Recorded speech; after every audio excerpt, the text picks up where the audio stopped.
You're a growth-minded leader, possibilities everywhere. You believe your team can do more, be more, and achieve more.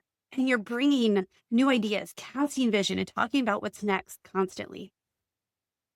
So why does it feel like you're the only one? Why did every conversation about change feel like you're pushing a boulder uphill? Why do your ideas land with silence? Why does it feel like you're dragging them forward instead of leading them there? Here's what you've probably told yourself. They're just stuck. They're comfortable. They don't want to grow. They don't see the vision. What if that's not the real problem? I'm Tammy, and welcome to a Leader's Purpose podcast. Today, we're diving into a question that a client asked me last week that I could not stop thinking about it. And I think the answer is going to surprise you. So listen in and let's do this thing. So here's the deal. I was on a call with a client, and this client is a brilliant leader.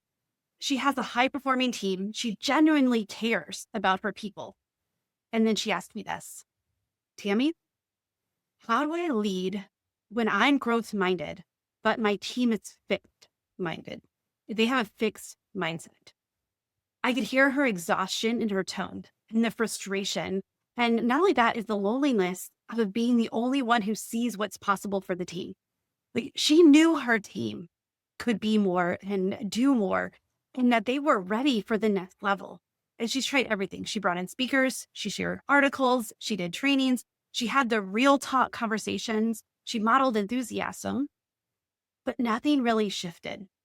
And she's starting to wonder if maybe she's the problem, or maybe they're just never going to get there. You relate. If you're nodding along right now, I want you to know something that you're not alone in this and you're not crazy. What your experience is real.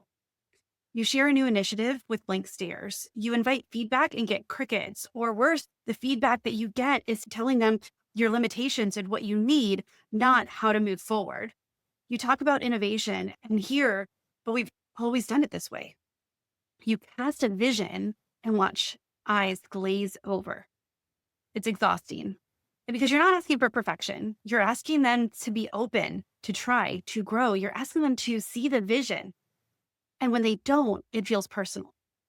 Maybe like you're not inspiring enough, or you're not clear enough, or maybe you're just expecting too much. So here's what I told my client. And honestly, when I shared it with her, she got quiet for a second because this is what she was expecting to hear. And I want you to hear this.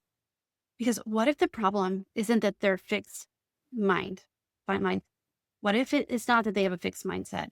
What if the problem is that you're leading from a fixed mindset patterns that you didn't even realize you have? Let that sit for a second. What if you're leading from a fixed mindset patterns that you didn't even realize you had? And I know you're probably thinking like, wait, Tammy, I'm the growth minded one. I'm the one that's frustrated. And I believe you. You are growth minded about yourself, about learning, about possibility. You wouldn't be listening to this podcast if you don't consider yourself growth minded, if you're not open to growth. But the thing is, by being growth minded about you, it doesn't automatically mean you're leading growth mindedly. And let me show you what I mean. Okay. So stick with me here. Number one, they don't get it or they don't catch the vision. When you say they don't get it, you made the assumption, you made a fixed assumption about their capacity. You've decided they can't see but what if they can? What if they just don't see themselves in it yet?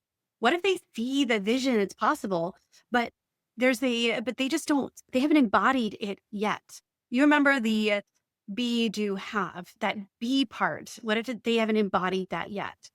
That's a fixed belief about their potential disguised as frustration.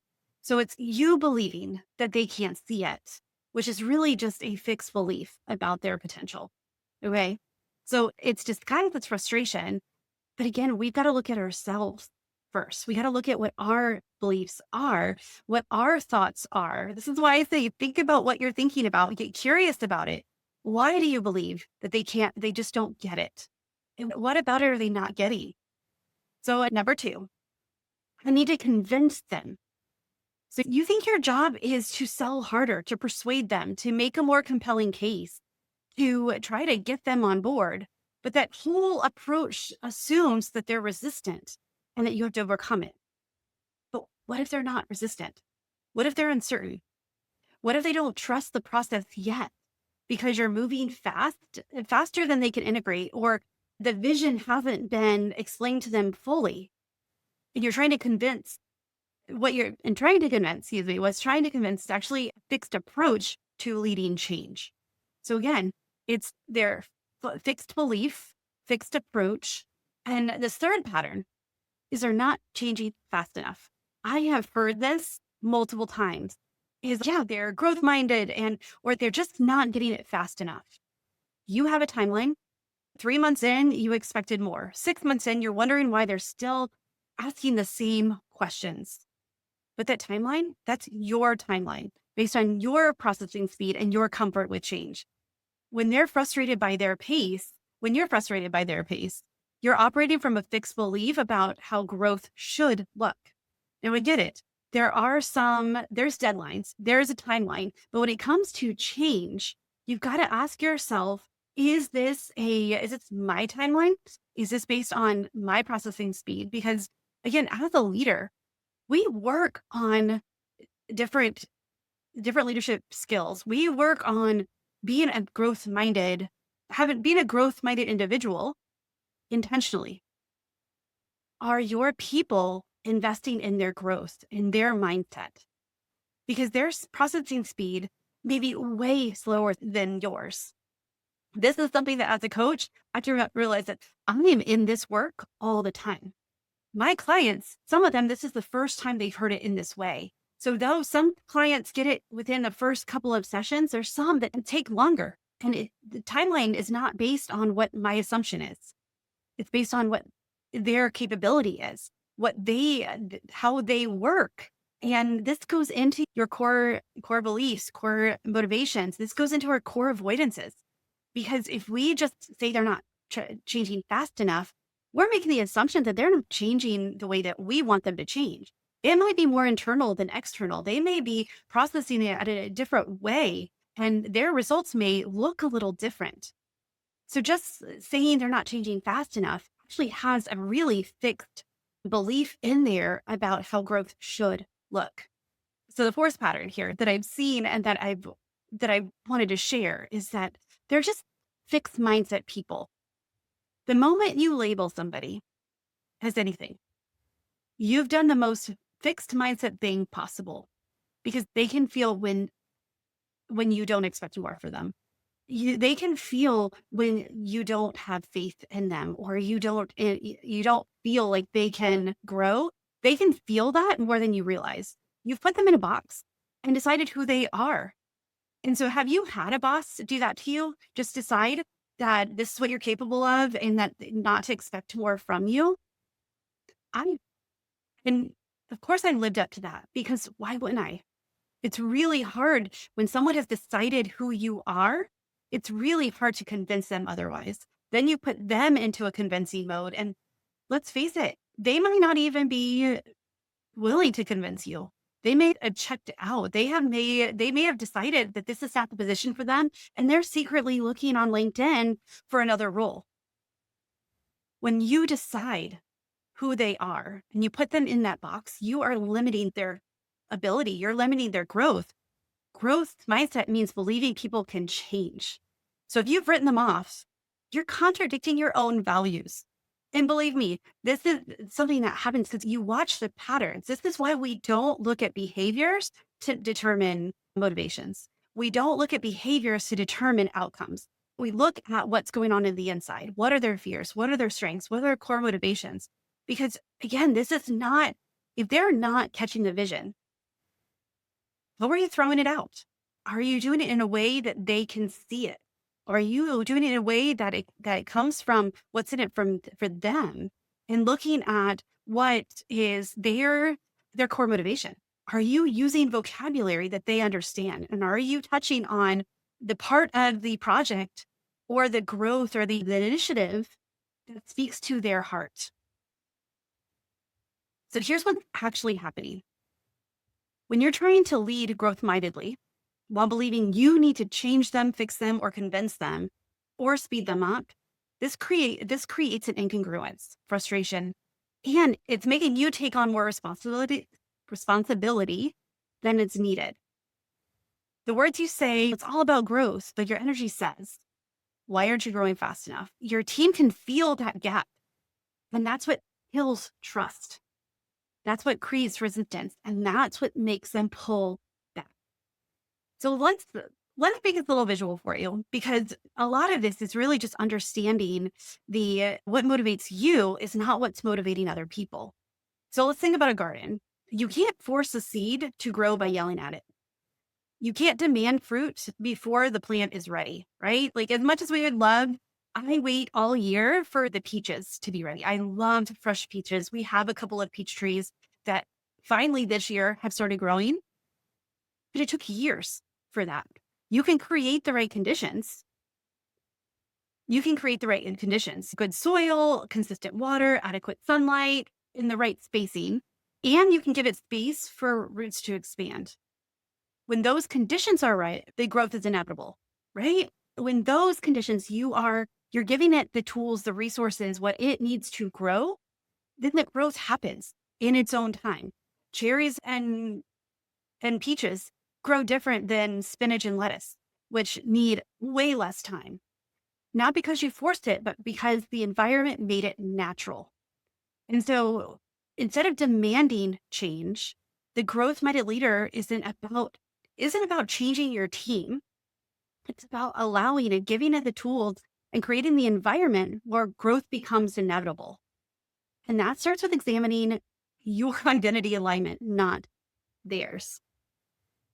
So if the issue isn't how to fix my fixed mindset team, so what is the issue? The issue is, are you leading from who you actually are? Or are you leading from who you think they need in order to make them change? And here's some questions that can actually that you really need to ask yourself. Am I creating psychological safety, or am I performing growth? There's a big difference between being open to feedback and saying you're open while secretly having no one challenge you. Your team can feel the difference, and they all can sense the performance. They won't engage. It's a trust thing. When they know that they can come to you and ask questions without being belittled, without being berated, without feeling like they are not getting it, then the growth mindset happens naturally. That's giving them the tools and the resources and creating the environment for growth. So another question is, what do I actually believe about my team's capacity? Not what you say you believe, but what do you actually believe when you're frustrated on a Tuesday afternoon? Do you believe they can grow, or do you believe they should have grown by now? The should have, I always ask, don't should on yourself. Why should they have grown? What have you done as their leader in order to create the environment? This can they grow is growth minded. Should have grown by now is fixed. So understanding what you believe about your team's capability, this is again where you need to ask yourself and think about what you're thinking about. Get curious about some of the thoughts that you have, because it leads you to answering these questions. Another question that I want you to ask yourself is, am I trusting my process, or am I copying someone else's playbook?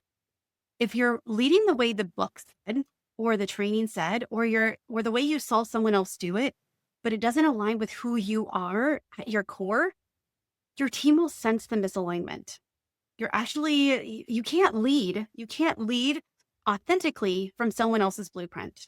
You can't lead authentically from someone else's motivations or from their values. You've got to know your own. And this is why we start with you as the leader.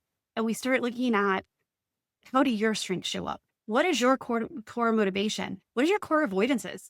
Because even the way you speak, naturally, it's going to start giving you evidence of that. And then once you are familiar with it, you get to change that if you need to.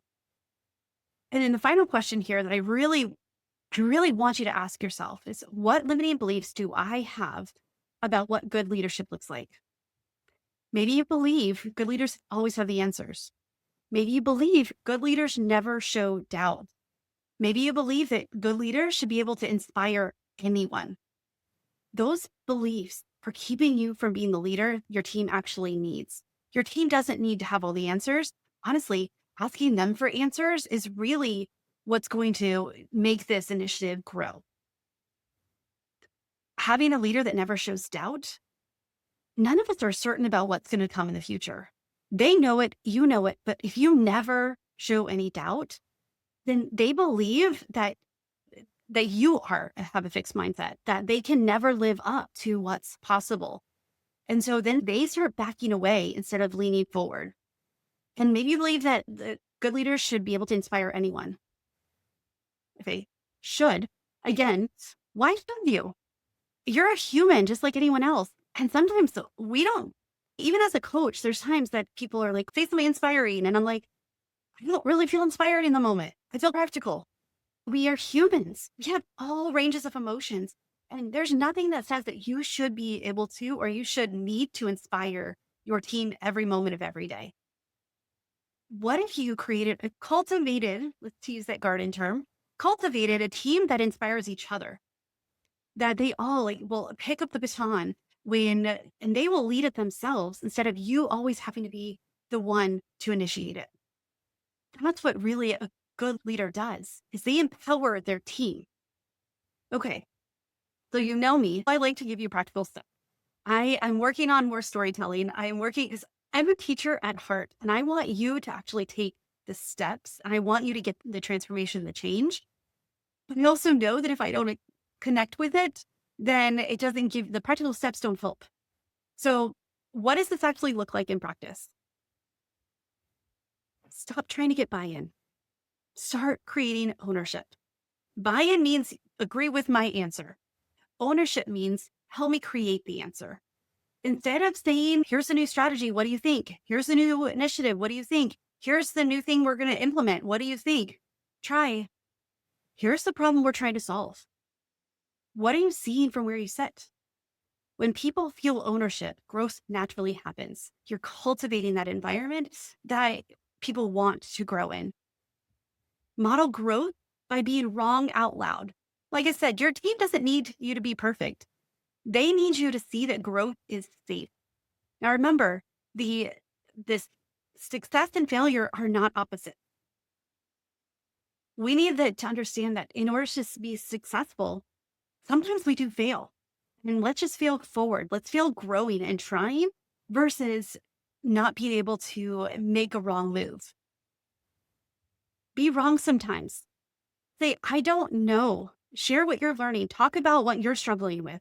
When your team sees you growing messily, it gives them permission to do the same. It gives them permission to also share how they're growing. Also, when they see that you're growing, they're watching you. They're learning from you and you are helping them create beliefs about what leadership is. When they see that you as a leader are still growing and still learning and actively trying to grow in your leadership, they're going to be able to do the same thing. They're going to want to do it. The next one, this one's huge. Stop labeling behavior. Start getting curious about fear. When someone pushes back or stays quiet, don't label it as resistance or fixed mindset. Get curious about what the fear is underneath. Remember, they're acting out of their motivations. They're not working with the same lens that you are. It's so important. And this is the work that really matters is when you understand, even if you don't know what their motivation is, you can still speak to the hard hit gut. You could still speak to other motivations without understanding exactly who's in front of you. It works a lot better when you know, but a lot of times we won't know exactly. But I almost guarantee that they're not working from the same lens as you are.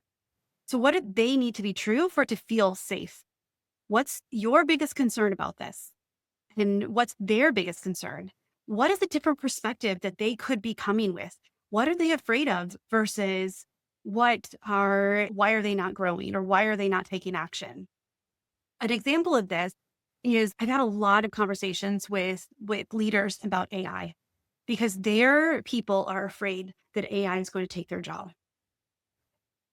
Or they're afraid that AI is going to make their job irrelevant. So Looking at that, is AI the real problem? No, I truly believe, just like the industrial revolution, AI is here to stay and we need to work with it. But we also need to AI proof our lives. But what could they be asking about? They could be asking, is it better than me? No. And you can help them by identifying, like, what is the true fear? What is the true avoidance here? Because that is understanding that, because growth happens when fear is acknowledged, not ignored. So when we have things actively we're trying to avoid, then it stops us from growing. And so when you understand that their motivations are not your motivations, you're not working from the same lens, you can ask the right questions to help them think about what they're thinking about and get curious about what's stopping them. Align your identity with your actions. So you can't create conditions for growth if you're not clear on who you are as a leader. What are your core values? Not what they should be. There's that should word again, but what are they actually? What what they are actually. Blah, that came out weird. So what are your core values that you make decisions through? How are you wired? What's your unique way of leading? What are your core motivations? What are your core avoidances? When you're leading from alignment, from deep self knowledge and trust in your own process, your team can feel it. You don't need to convince them. You don't need to be so grounded that they feel so safe to discover who they are. No, if they feel, I said that wrong. Sorry. My note. They need you to be so grounded that they feel safe to discover who they are. They need you to be so grounded in who you are that they can ask you questions, that they can bring different ideas, that they can explore what's possible. They can start building that growth mindset from a place of a foundation and environment that you created for them. And the last one here is trust the timeline. Growth is not linear. It doesn't happen on your schedule. Your job isn't to speed it up. Your job is to stay so consistent, so aligned, and trust that when the conditions are right, growth will happen. Each individual is going to grow at their own time. That doesn't mean that they have a fixed mindset. That just might mean that they have a lot of limiting beliefs that they haven't uncovered yet. That they're working from a place of trauma or a place of scarcity, and you're giving them the environment, you're giving them the ability to really see what's possible. So I want you to hear me here. You are the growth minded leader you believe you are. The growth minded leadership doesn't mean you're fixing your team. It doesn't mean that you automatically have a growth minded leadership style. It means trusting your people enough to create the conditions where they can choose growth for themselves. It means examining your identity. It means examining and leaning into your alignment and looking at what your limiting beliefs are first. This means being so grounded in who you are that your team feels safe enough to discover who they are. So stop asking, why do I lead this fixed-minded team? And start asking, how do I create an environment where growth becomes inevitable? And it starts with you, your identity, your alignment, and your willingness to lead from who you actually are, not from perfection, not from knowing it all, not from like assuredness, but from who you actually are, your core beliefs, your core avoidances, from knowing what your vision is. Because you can't force a garden to grow, but you can become the creative leader who cultivates the soil, the water, the sunlight, the space. And when you do, growth doesn't just happen in your team, it's going to happen in you as well. So if this conversation's hitting home, if you're realizing that the real work isn't out there with your team, but it's in here with your identity, let's talk. Book your aligned leadership call, tammymurraycoaching.com/call. This is 45 minutes. This is not a normal sales call. This is a strategic clarity call. Like, we are going to look at you as a leader. We're going to start to see, what are you doing? What are some of the beliefs that you have about your team? Because it's amazing that once it comes to light, they lose power over you. Those beliefs, you can refute them immediately when you see them, when you realize what beliefs you have. And so then you can create the conditions that your team actually needs. So may get on the call. teammatecoaching.com/call. Again, this is the best thing you can do for not only your team, but for yourself. Because when we are leading through our, sorry, got a notification. When we're leading through our alignment and our foundation, creating the environment is a lot more fun than trying to fix people. Creating the growth in yourself allows for the growth in others. All right. So get on a call. It'll be fun. I promise. But my name is Tammy. Thank you so much for being here. Choose joy until joy chooses you, and I will talk to you soon.